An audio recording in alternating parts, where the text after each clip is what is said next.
Bien, bueno, otra información muy importante y que hay que resaltar es que ayer se puso en marcha el fideicomiso, se llama Fideicomiso Pro Pedernales, para relanzar la zona. El presidente Abinader había emitido un decreto, a ver si encuentro el decreto 724-20, para convertir la región en un destino modelo turístico y explotar todas las bellezas que hay por la zona de Pedernales, Bahía de las Águilas y toda esa zona hermosísima.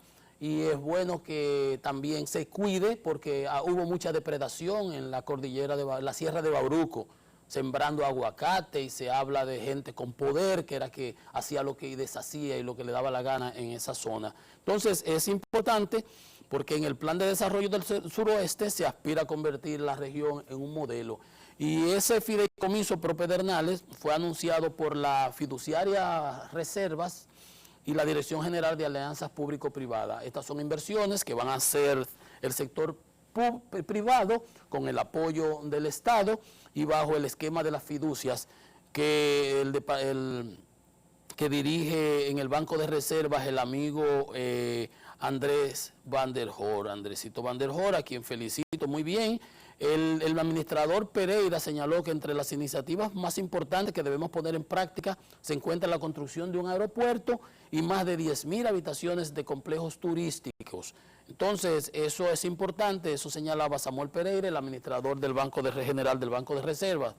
Y en esa actividad que anunciaban ya el lanzamiento se encontraban pues Andrés Van der Hoor, que es el gerente general de la fiduciaria Banreservas, y Sigmund Fromm, que es el director de la Alianza Pública Privada. Saludamos esas informaciones porque de eso se trata, inversión privada, la alianza público-privada. El Estado provee, hace todos los procesos y garantiza, se administra a través de la fiducia, se disminuyen los riesgos comerciales, entonces eso prospera. Ahí está Red Vial, que está administrado por la fiduciaria. Entonces yo pienso que esto va a ser importante y de eso se trata, porque eso serían, si vienen de fuera a hacer esos hoteles, sería inversión extranjera directa. Y es lo que les decía, eso apoya el desarrollo, sustenta, apalanca el desarrollo de la nación. Y ahí entonces me correlaciono con las declaraciones que diera el ministro de Energía y Minas, Antonio Almonte, el ingeniero Almonte, que estaba en una entrevista en un grupo comunicacional y señalaba que tenía esperanza de que el Congreso aprobara el contrato con Apache Corporation, que va a ser la explotación y exploración de hidrocarburos en la cuenca marítima de San Pedro de Macorís. Esas son las cosas que hay que apoyar e incentivar. Señalaba el ministro que existen casos similares como la cuenca de Asua, Enriquillo, Coa y el Cibao Oriental, que también serán otorgadas concesiones para que exploren y en caso de encontrarse hidrocarburos, pues los exploten. Y esas son inversiones, Como por igual señalaba que el gobierno no contempla construir nuevas plantas, lo cual yo apoyo 100%, de hecho era lo que siempre propugnábamos. No sabemos por qué el gobierno tuvo que embarcarse en eso de Punta Catalina, que uno no acaba, señalaba él sobre Punta Catalina. Miren, como yo decía ayer, que nadie entiende cómo una planta nueva que no ha producido, señalaba que el consorcio no ha cumplido con una serie de requerimientos. El consorcio es Odebrecht, Texnimon y Estrella, que hizo Punta Catalina, que todavía no entran en operación formalmente porque no han sido recibidas formalmente por el gobierno. Ellos tienen que cumplir con un sinnúmero de casos de requerimientos técnicos y en abril le vence el periodo de garantía de Catalina 2, que fue la que tuvo un pinche. Y recuerden lo que yo les decía ayer, que me extrañaba como que una planta nueva, unas tuberías brillantes recién instaladas, ¿cómo es que tiene un pinche? Para mí no cuadra por parte. Dice él que se produjo un pinche en una de las calderas, lo cual es un hecho inusual en una infraestructura que tiene tan poco tiempo de funcionamiento. Hablamos el mismo idioma realmente, porque él es un hombre de la industria, sabe de esto, un ingeniero reputadísimo. Entonces, por demás, importante, y de nuevo, va de la mano con las viviendas anunciadas ayer, con los estacionamientos que se van a construir, los 5 estacionamientos. Dice, el gobierno no contempla construir nuevas plantas. Esas plantas se concederán las facilidades, se le va a comprar un PPA, se compra la energía, se hace una licitación y serán inversiones que hará el sector privado, inversionistas locales o extranjeros que construyan esas plantas. Y se va a convocar, anuncia, una licitación en el corto plazo, próximamente, para la construcción de 2 plantas de gas natural en el área de la costa norte, Manzanillo y Puerto Plata. Importantísimo, eso es interesante para que tanto los inversionistas locales como las empresas de combustible, las empresas que construyen, que operan unidades centrales termoeléctricas, pues se pongan las pilas, porque serán 700 megavatios. Importante si se hace una regasificadora como la que tiene AES aquí en la zona de Punta Caucedo, en Boca Chica. Eso podría suplir esos 700 megavatios y cualquier ampliación adicional, porque ahí tenemos la línea de 345. Esas son las cosas que debió hacer el gobierno pasado y no embarcarse con Punta Catalina. Ahora tiene un lío, nos ha dejado un lío armado y endeudado hasta aquí estamos. Felicito al ministro, eso es lo que hay que hacer. Habla que habrá también una licitación para la expansión del sistema de transmisión, porque está copado en determinadas áreas. El sur tiene problemas para desembocar la electricidad acá para la ciudad de mayor demanda, que es el Distrito Nacional. Está saturada las líneas, ahí viene una unidad de generación renovable, ahí en Atillo, San Cristóbal, de alrededor de 115 megavatios, del grupo de Eje Jaina. Y hay otros proyectos por el este y realmente apoyamos esas iniciativas, porque hay conciencia de que realmente no es el gobierno que tiene que hacer esas inversiones. El gobierno, el Ministerio de Energía y Minas es el rector, la Superintendencia de Electricidad es el regulador que hace que se cumplan las reglas, la ley 12501, la 5707 de energía renovable y así sucesivamente. Entonces, el Estado como catalizador, como motivador, como protector de las inversiones, como ente de atracción de las inversiones, le abre el camino al sector privado para que, cumpliendo con las reglas y las normas, pues expanda, modernice y amplíe el sistema eléctrico. Mientras el gobierno se ocupa de lo cardinal, de lo que le hace agua, por donde le entra el agua a la barca de la industria eléctrica, que son las altas pérdidas en distribución, los altos costos operativos. Señalaba que te encontró más de 8.000 empleados en Edesur, ¿verdad? Entonces, la estandarización operativa o la unificación, el Consejo Unificado de las Sedes, que todos estamos de acuerdo en eso, menos el gobierno de Danilo Medina, porque tenía 3 jeques ahí que hacían lo que les daba la gana, y ahora se están haciendo las auditorías para ver que expliquen las cosas que salgan en ella. Entonces, eso es lo importante, en eso es que tiene que enfocarse el gobierno, en que esas pérdidas se reduzcan, en que ese déficit baje, porque el gobierno no tiene dinero para toda la vida, no tiene una fuente inagotable de recursos para darle subsidio. El subsidio estaba en los 1.600, 1.200 proyectados. Con la pandemia bajó a unos 700 y señala el ingeniero Almonte que la meta es que pueda reducirse a 400, 500 millones de dólares. El problema es que el subsidio es una función directa del precio de los combustibles y ya vimos ahorita que el West Texas Intermediate, que de hecho es el que se usa para el cálculo de la tarifa, y la tarifa tiene un componente que se llama el Fondo de Estabilización de la Tarifa, que es, la tarifa tiene congelada, desde que yo fui superintendente de electricidad, me parece, en el 2011, desde entonces acá está congelada y el gobierno asume los precios, los costos,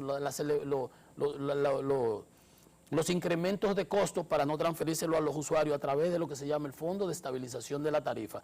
Y ese Fondo de Estabilización de la Tarifa, lo que se genere, por ejemplo, en el mes de julio del 2008, siendo yo superintendente de electricidad, el combustible alcanzó $147 el barril del West Texas Intermediate, que es el que se usa como referencia, el que establece fundamentalmente, junto con el dólar, el IPC, etcétera, el índice de precio al consumidor. Entonces, en ese mes, solamente ese fondo de estabilización de la tarifa, me recuerdo porque es un número emblemático, ascendió a casi a 2.100 millones de pesos. Solo en ese mes. Cuando usted lo agrega, lo multiplica por 12, esos 12 meses, entonces el subsidio del Fondo de Estabilización de la Tarifa que se le compensa a la distribuidora para no transferirle a los usuarios el costo, o sea, el precio de la tarifa que realmente correspondería en función del cálculo de la fórmula tarifaria que establece la ley y el reglamento, eso lo tiene que aportar el gobierno y forma parte de ese déficit que el ministro Almonte espera que para este año 21 sea entre 400 y 500 millones de dólares, porque él entiende que con la eficientización de los costos operativos, que había dado unas declaraciones a principio de su llegada, de que esos costos operativos, que debieran ser entre 8 y 10%, cuando ellos llegaron estaban por encima de los 20%, 23% señalaba, 23%. Y si logran reducir esos costos operativos y logran reducir algo de las pérdidas,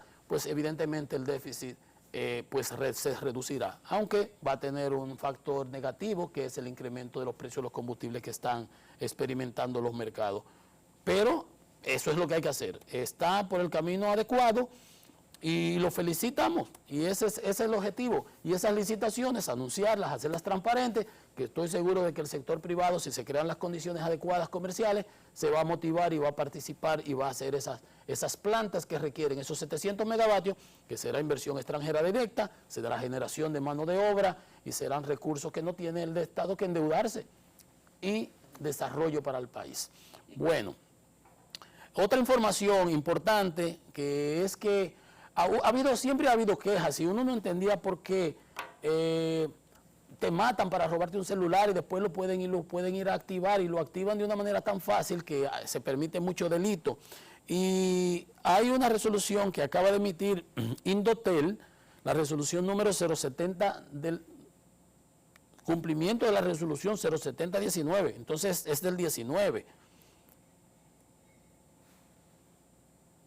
Bueno, dice que para activar los celulares, cumplimiento, parece que se había emitido y no se había podido ejecutar, no se había podido viabilizar con las prestadoras del servicio.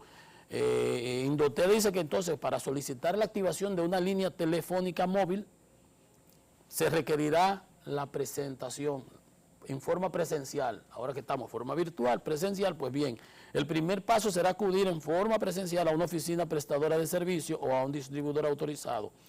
Se presenta con su documento, o sea que usted no puede mandar a nadie, usted tiene que ir, le van a tomar una fotografía junto al documento de identificación y se va a registrar, y de esa manera entienden ellos que se va a garantizar la seguridad de los usuarios. Esa es la nueva, se va a aplicar la resolución 70-19. Que regula la contratación y activación de los servicios públicos de telecomunicaciones. Importante tenerlo pendiente, ya usted sabe, para activar un celular en Altiz, etcétera, usted tiene que ir ahora a la prestadora de servicio. Miren, ustedes recuerdan que hace dos o tres días yo les señalaba que la fábrica, los productores de cemento decían que eso no impactaba. Bueno, ahí están regados los Acoprovi, empezaron. Ya los Acoprovi de Santiago están diciendo que subió tanto por ciento la varilla, el atajo de varilla, que subió tanto el otro, que el PVC, qué sé yo cuándo. Ustedes ven que todo es según el cristal con que se mire. Pero los productores, la asociación de productores, se llaman la Confederación Dominicana de Comerciantes, Iván García, propone que se cierre toque de queda completo el domingo y se expanda el servicio de los sábados, que no haya control o que se expanda, porque ellos no pueden vender y los domingos prácticamente con este lío de hasta el mediodía no están haciendo nada. Esas son de las sugerencias que están haciendo determinados sectores que pudieran ser asumidas por el gobierno. Ves que hay ideas, yo no le veo mucha complicación a esto, si se extiende el sábado y se puede cerrar el domingo, o no haya que cerrar el domingo, que se extienda el sábado y que se trabaje hasta el mediodía, ¿Por qué? Porque hay que cerrar el domingo, porque es que es un quid pro quo, una cosa por la otra. No, se puede extender el sábado y facilitarle, porque es que los sábados son el día fundamental para la gente hacer sus diligencias. Y tienes razón, dice con que tú contribuiría a mejorar las ventas y evitar la aglomeración de los negocios y los bancos. Y se quejaban también, al igual que los productores, los ferreteros y los Acoprovi, los constructores de vivienda, de que a pesar de que se le han dado más de 200.000 millones a los sectores industriales, la funda de cemento de 300 pasó a 400, que fue el primer comentario que hacíamos, creo que el lunes o el martes, y que muchísimos otros productos han aumentado de precio. Pero a eso le responde Celso Juan Marrancini, que es el presidente de la Asociación de Industrias, que ellos no son culpables de eso porque los precios de esos productos provienen de factores externos. Combustible, como estén los commodities a nivel internacional, que ellos han garantizado el suministro de bienes que demanda el país y han sido una fuente de empleo de calidad a precios competitivos. Esas son realmente explicaciones que a tener en cuenta. Entonces, señala Celso Juan que depende del precio de los combustibles, depende del flete, costos, seguros, flete, todo eso. Entonces, para que ustedes vean que no es necesariamente, como dice una campana, porque los productores de cemento señalaban una cosa, los de industriales de Santiago, los constructores, por ejemplo, de Acoprovi y de Santiago, dicen otra cosa. Pero esa propuesta, me gusta, la propuesta de Iván García, de la Federación de Comerciantes, que señala que se pudiera extender el horario del sábado para que el sector productivo, el sector comercial, pues pueda, que se ve muy agobiado, dice que está muy afectado, pues pueda vender más. Y dice que se cierre el domingo, pero yo creo que el domingo debiera dejarse hasta el mediodía. Pero esas son las cosas, las autoridades debieran pues sopesar y evaluar. Pues bien, señores, hemos llegado al final de nuestro programa Economía y Mercado. Cumplimos una semana, esta es nuestra primera semana, nos veremos el lunes de nuevo por acá mismo y esperamos que ustedes pasen un buen fin de semana, cuídense, manténganse saludables y sanos y eviten los holgorios y las aglomeraciones. Fuerte abrazo, feliz fin de semana.